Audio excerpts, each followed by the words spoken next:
Hello everyone, good evening all. Myself Gayatri. I'm part of academic solution teams of Vartana. If you participate throughout the entire webinar, we'll be sharing a feedback form. Once you fill the feedback form, you'll receive a participation certificate from our end. So let's quickly jump on to today's webinar, catch summer gaps early and start the year strong. So the agenda of today is, we'll start with a small introduction, then we'll look at the objectives. Then you'll also look at what is summer gap and how it's impacting the learning of a child, and what are the strategy to bridge this gap or loss, and how can you implement, what is the implementation plan looks like. Then we'll close the session with the feedback. So for introduction, I'll be launching a poll now to understand the participant profile. Please select the right suitable option and submit. Almost everyone has voted. I'm going to publish the result. Today we have so many teachers here and some school leaders. Thank you again for all of the participants who are there in today's session. So in today's session, we are going to look at three objectives. We'll be understanding what is the summer learning loss and how it's going to affect the progress of the child. And then how important it's to bridge the gap, like in the start year itself. And then what are the strategies and what is the implementation plan that help you to bridge this particular gap. So before moving on to the session, we'll do a small activity. So I'm going to show you a picture. I'll be giving you 30 seconds of time. Just look at the picture and then we'll come back. So this is the picture. I'm just going to give it 30 seconds. I'm just going to note the timing as well. Okay, I'm going to change the picture.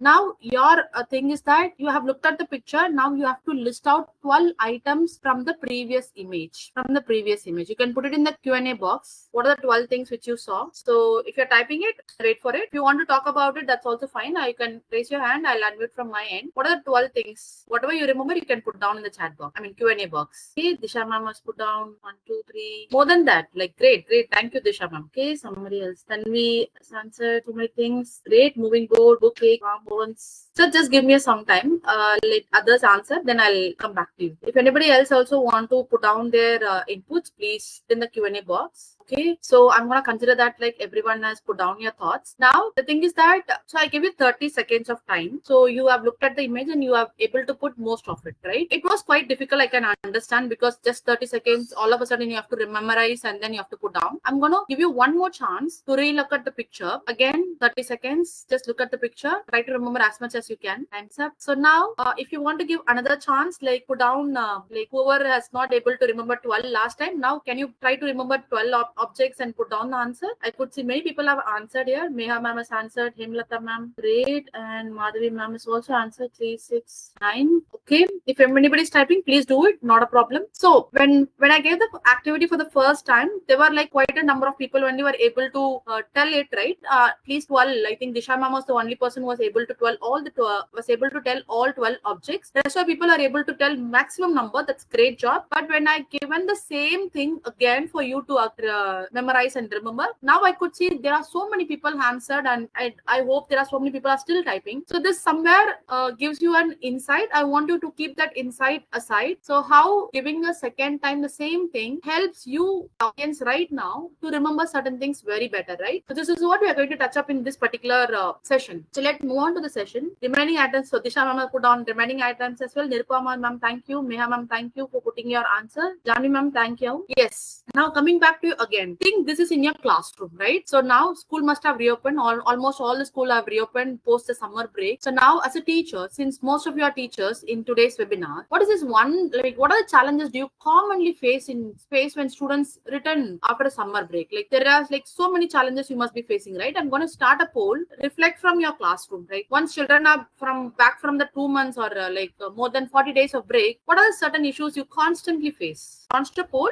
You can select multiple options here. Okay, I'm going to publish the result. So if you look at like what are some of the common challenges which teacher face, the topmost being difficulty in setting the classroom routine. Children are coming from their home after a long break now to sit in a classroom, to follow a particular routine, particular setup in a classroom. It's very difficult for them to adjust, and teachers also face this difficult for setting them. And second, struggle with attention or focus, right? Now students are back from their vacation type, right? So to sit in a place, to listen to the classroom, to give that attention revision, children definitely will take a lot of time, and that's gonna be a huge challenge for the teacher to bring children to particular level. So to address all of these things, we will follow certain strategy which will be discussed in today's session. Moving on, I'm just gonna hide the result. Moving on, if you look at the data, what it says when it comes to what this summer break is doing for having an impact on student learning. If you look at the data, students lose up to like 25% of the math progress they have made so far. If a child is in 5th standard and she will be able to do addition, multiplication, all the arithmetic operation to a level. Now when she is moved on to the 6th standard, post that summer break, whatever knowledge she has gained with respect to maths, 25% she will lose because there is no constant engagement or constant learning happening. Second thing, again,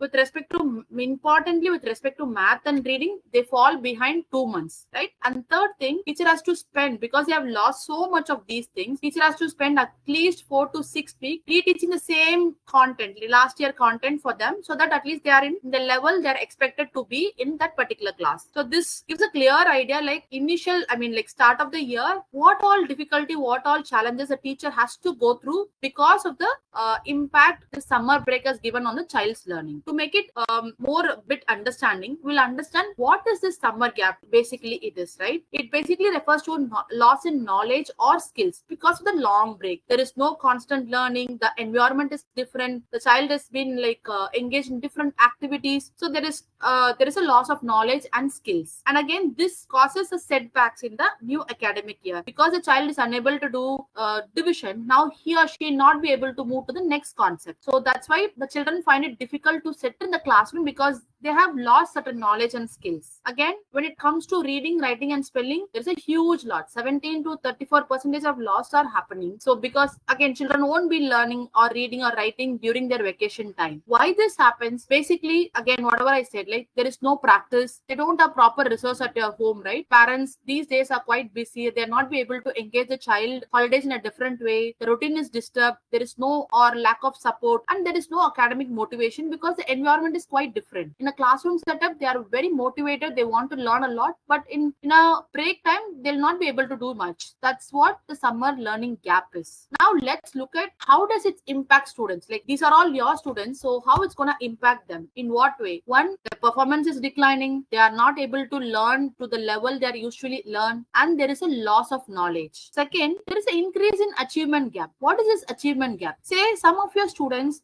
parents are able to spend some time with the child with respect to their academic during the summer break, and those children didn't lose much knowledge or skill, and there is other set of children whose parents are like quite busy, they are not able to support the child during the vacation time. Now the child comes back to the school, he or she have lost pretty much knowledge with respect to previously learned concept. Now comparing child 1 to child 2, there is a huge gap. This is called achievement gap. How one child comes and support gives her advantage, whereas it being a disadvantage to the other child. This is what we call as achievement gap, and this causes a huge increase during the summer gap. Third thing, they find it very, very difficult to adjust to the classroom routine and the expectation we set them, because within a 1 month or 2 months there's going to be an exam coming up, monthly test, or you call it as a session test, something like that. Children find it really difficult to come or meet that particular expectation. Finally, because of all these gaps and expectation, their confidence, motivation has reduced and anxiety has increased, right? This will be more and more suitable for students who are studying in higher classes, who are expected to perform much better than the other classes. Now,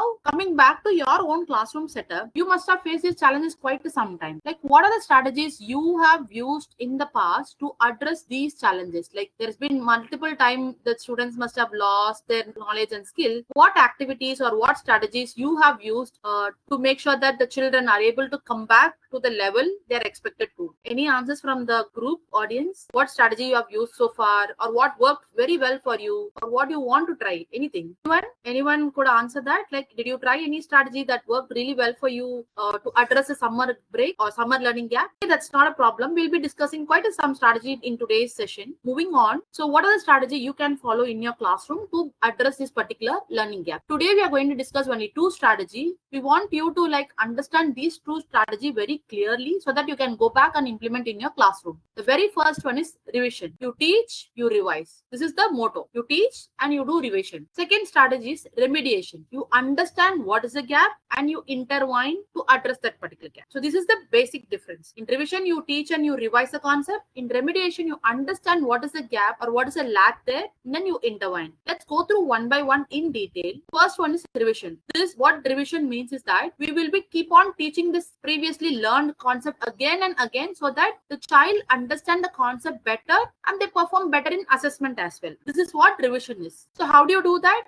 First, you will do a small assessment once they're back from their vacation. You do a small assessment to understand their learning levels. What concept they remember, what concept they forgot. That will help you to move forward. Next, you will choose a suitable revision strategy by knowing their current learning level. Then what you do, you implement that revision strategy and you monitor them for a week or two to understand whether the progress is happening. If not, you will revisit the strategy. This is how revision happens. So here I'm going to talk about two important revision strategies. There are multiple revision strategies, but here we are going to deep dive in only two concepts which you can try inside your classroom and it will be suitable for all the classes. One is think, pair, share. So this is very, very small and doesn't require any kind of resources to do this activity. So what you have to do is that, as the name suggests, you're going to give a certain concept or topic to the child, ask them to think, ask them to pair, ask them to share. Let's discuss with an example. Say you're giving a topic to the entire class, telling them they have to do think, pair, share on uses of water. So what the child will do, they will sit individually, they'll think on themselves. Okay, what are the uses of water? Water is used in cooking, water is used for drinking, water is used for cleaning, etc. Now what they have to do is that they have to sit with another student. Now they have to pair and they have to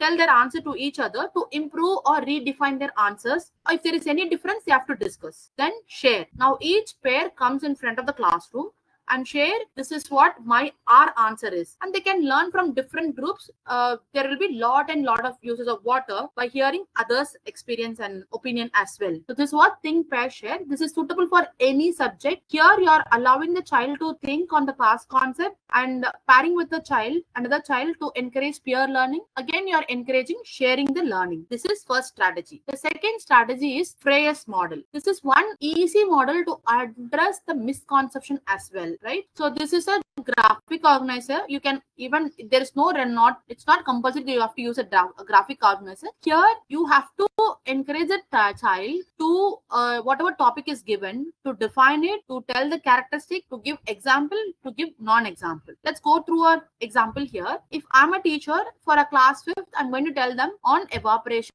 let's do Frey's model. Right? If a child is not able to understand Frey's model, that's fine. Tell them what they have to do. Ask them to define what is evaporation. Right? What is evaporation? A liquid turning into a gas, in a simple word. So now they have to tell the characteristics, right? So how it happens when there's a heat, when there is an open container, it's a part of a water cycle, whatever they wanted to share, features or characters comes next. Now they have to tell example for evaporation. Whenever we dry clothes or wet clothes on our terrace, that is an example of evaporation, right? Whenever you keep a bowl of water in sun, that is an example of evaporation. Now you have to ask them what are non-examples. Basically, what are all not evaporation at all? Melting ice. If you keep an ice in the sun, it melts. This is not evaporation, right? This is different concept. Again, if you keep a water in a heater, it boils. This is not, again, evaporation. Boiling is not evaporation, right? So here, when a child talks about example, you will understand the depth of understanding the child has with respect to the topic. When child talks about non-example, here you will be able to find out whether there is any misconception. So you will be moving them beyond the book. You will be asking them to think. So now you'll know whether there is a misconception or not. If there, you will revisit the topic. So this is what revision strategy is. One is think, pair, share. Another one is Frey's model. Both can be used for any subject and any class. It doesn't require any resources at all. Moving on, I'm going to give a small poll here. As you must have done revision in your classroom, from your experience, when is the right time to do or when you usually do revision? I'm just going to launch a poll. It varies from different person. There is no right answer, but want to understand from the participant, when do you generally do revision? So I'll wait for everyone to vote. I encourage everyone to please vote. This is a multiple choice. You can select multiple options here. I'm going to publish the result. As you can see, many of you said that you will be doing revision after each chapter. When you complete a chapter or concept, you do a revision to make sure the child or the entire classroom understand the concept. Second is before starting a new topic. So you will be revisiting the concept they should know to understand the new topic. Makes sense. After long breaks, yes, that is also doable. Before unit and term assessment, we generally do a small revision so that they revisit all the concept and they do the assessment really well to get a good marks. Great. Just a small input here. Madhuri ma'am has said that she was used to teach known to unknown concept. That's a good way to do a revision to understand what the child currently knows and what are they going to know by learning. Thank you, ma'am. I'm gonna hide the result here. Moving on, the next one is called remediation. The second strategy which you have to use to bridge the gap is remediation. What remediation is that? It's a very targeted intervention. It's not for the entire classroom. Same method, same strategy doesn't work for all the child. It's a very targeted intervention to address one or two particular learning gaps so that they are able to overcome the academic difficulties. So how do you do that? Again, here you do an assessment, but this assessment is going to be different than the formative assessment. Here you're going to look up what are the certain areas the child must have lost the knowledge or lost the skill or certain difficulty in understanding the concept. You do that kind of assessment and then pick up the right strategy, remediation strategy to learn that particular topic. And then what you do is that you again evaluate you and see whether the child is making progress. If not, you revisit the strategy. This is how you do remediation. Now we look upon two different remediation strategy for your class. One is collaborative learning. See, you are teaching a class of like 40, 50. It's very difficult to like teach the concept for individual, going by individual child and child, right? That's where collaborative learning helps you. Once you have done a particular assessment, now group them according to their learning level. See, group A learning level is very poor. Group B learning level is average. Group C learning level is better than them. So accordingly, group students, now what you have to do is that this is called collaborative learning. So for each group, according to their current knowledge, you will be giving activity for them. So each one helps out the other and they move from next level, move from one level to the next level. Okay. So this has happened because they share a lot of ideas and support each other. Let's look at an example. I have group A, B, C. What I'll do, I'll give a water cycle example, right? Now, again, you are giving this to three different groups. What you have to do is that ask each group to like explain, or they can do a drawing, they can do some role play, whatever with respect to water cycle they wanted to do. And they come and they prepare and they present, right? They teach the particular group. Now, what to do? What, say, for example, group B is teaching. From group B, group A and C get to learn new things about water cycle. From there, again, group A will come back, present it to the group, again other groups learn. Why this happens is that it's impossible for a teacher to go to each and every child, teach them the concept one by one, right? But again, if you look at the child, learns better when their friends or peers are teaching. So we are encouraging that particular activity in your classroom. Through peer learning, the child is teaching, one child is teaching another, or one group of children is teaching another group of children, and they clarify the concept. You just intertwine when it's necessary. So this is what here you will also save time so that you can focus on the rest of the strategies or whatever you want to work, and you will also help the children to learn from each other. This is one strategy. The second strategy is called targeted intervention, right? Here this strategy really works well when you feel this particular child or this particular group of children needs extra support on a particular topic. Okay, say the example here is division. In maths, there's a particular children, like 3 or 4 children who are unable to do division. So what do you do? From